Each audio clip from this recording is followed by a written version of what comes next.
Hey everybody, Kevin Lowe's here, day one of the CoreNet Global Summit. I'm here with Brian Schwagerl of NYU School of Real Estate, the Schack School of Real Estate. Yes. He is a professor over there, and Brian, would love to hear a little about you and your role there.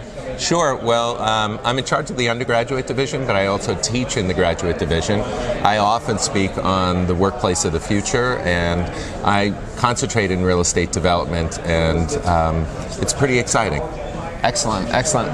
Well, Brian and I are on the same circuit. We run into each other at a lot of these events. We do a lot of public speaking together. Yes, yes. So he's a great speaker. If you have the chance, I'd recommend that you go and check out that panel or that speaking opportunity. Thank you, Kevin. That's very nice of you. So, as a professor of real estate and especially intelligent workplaces or the workplace of the future, what is top of mind for you today? What is everyone talking about and thinking about? Well, they really are talking about real estate and tech, and how do you combine the two in a human way?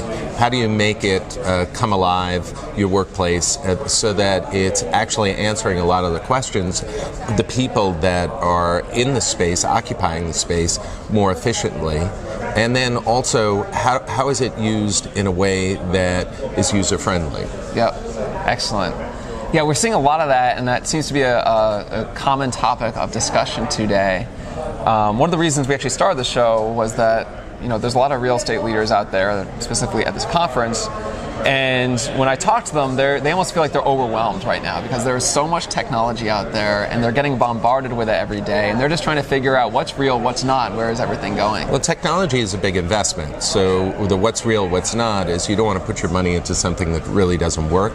So the important part of going to events like this or meeting with people that have tried out the tools in a global economy, right, is to understand how it's used, and then is it the right buy for you now?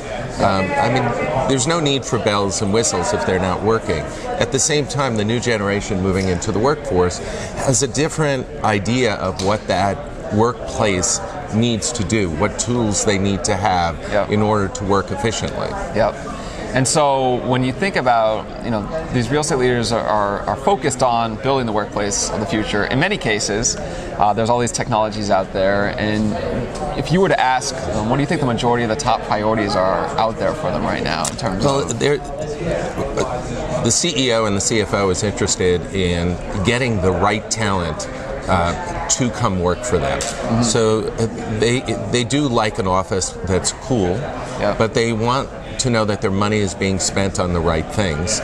Secondly, if the tools are showing that you can have a more efficient workplace, why would you build anything less than the most efficient workplace?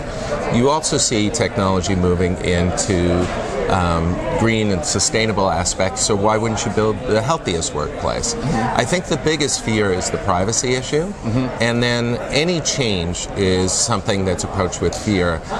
Change management and moving into tools that can make you a better workplace is also hard to achieve. Yeah. Absolutely. You're actually the second guest in a row who's talked about change management, because I think a lot of companies are putting more resources there because there is this concern about privacy, and this technology is accelerating so rapidly that they're just trying to make sure that they have all their ducks in a row and aren't vulnerable to any.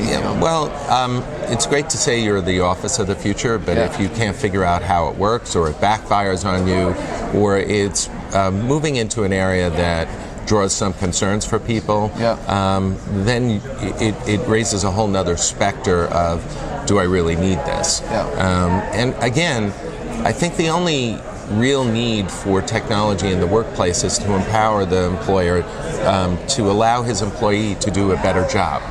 And the new millennial coming in and younger, whiz bang, lots of tools, no fear whatsoever.